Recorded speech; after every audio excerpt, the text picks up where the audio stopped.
Hello viewers, in this video I'll show you how to fix report technical problem or report not sent problem on Instagram. If you want to solve this problem, please follow the step.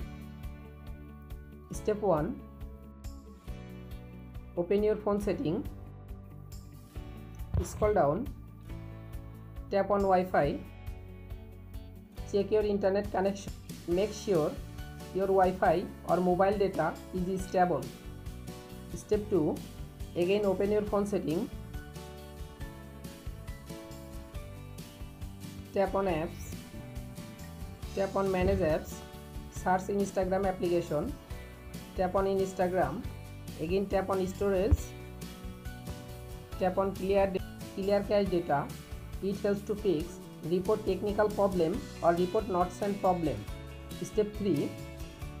Open Play Store and update your Instagram apps latest version. Again open your Instagram apps and report the problem.